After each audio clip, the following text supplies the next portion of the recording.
This is way better than we thought. Nikola Jovic is going to be one of the key pieces for this Miami Heat team for a long time. I'm here to break down how recent quotes between him as well as Erik Spolestra lead us to believe he's going to be a massive piece to this Miami Heat team, not only in this series going forward, but for years to come. We'll break down all of that on this episode of Heat Digest. But first, before we get to the news and information, please do remember, if you're a part of the near 80% currently watching this video, not currently subscribed to the channel, to scroll down and smash that subscribe button. We do appreciate all the love and support, so thank you guys so very much. But now let's get to it and break down an emerging weapon for Miami. And the reason I label it as an emerging weapon in this case is because Jovic is coming back from a hand issue.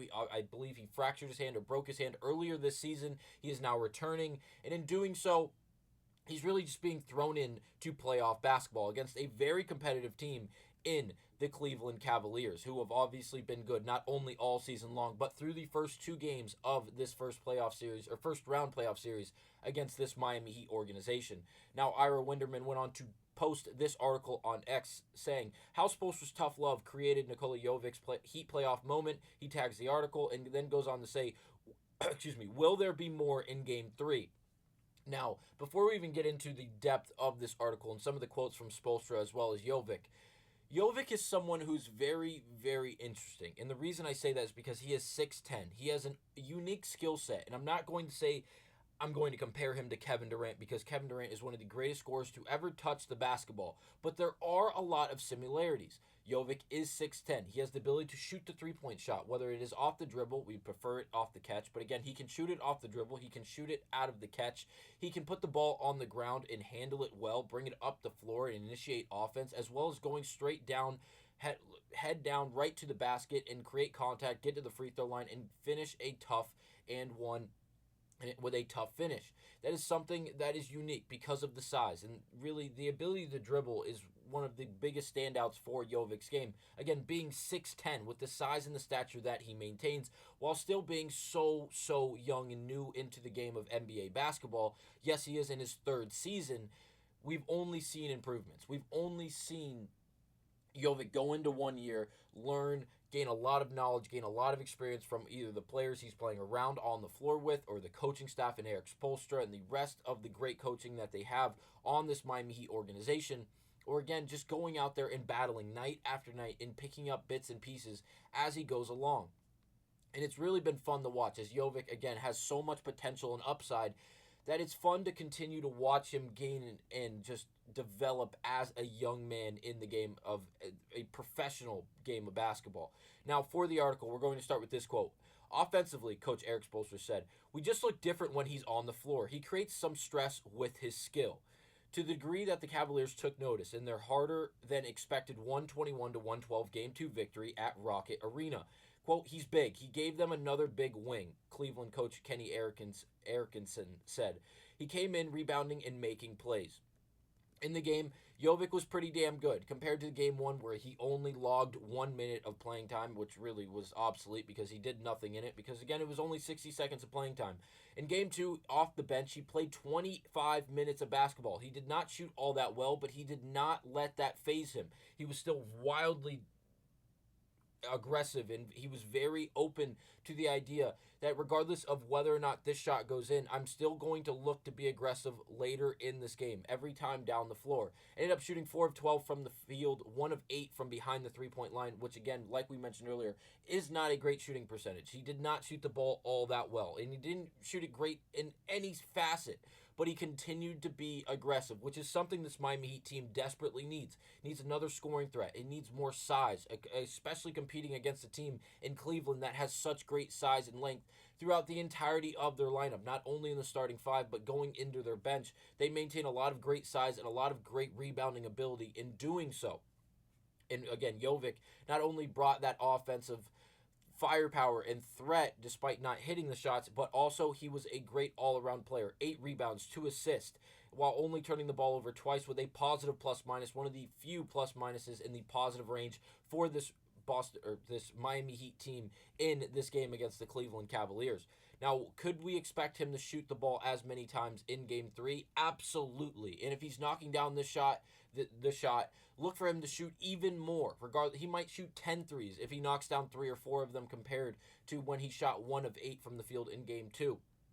Now, in doing so, it was a good performance. It wasn't a great performance, but it's what he added to this Miami Heat team with the ability to have Kelly Ware as well as Bam Adebayo in the starting lineup, surrounded by players like Andrew Wiggins and Davion Mitchell, who we did mention in that game, in that video following Game 1, to look for Erik Spolestra to put him in the starting lineup due to what he did off the bench, and that's exactly what happened. He came in as a starter, and he played damn well. Again, 30-plus minutes, shot very effectively. Overall, a pretty good game from Davion Mitchell. But Jovic in this game, in Game 2 specifically, didn't get a lot of minutes in Game 1, got a lot of minutes in Game 2, and he went out there and performed. He put it all out on the floor. And it seems like the Miami Heat, especially Erik Spolestra, really did enjoy that.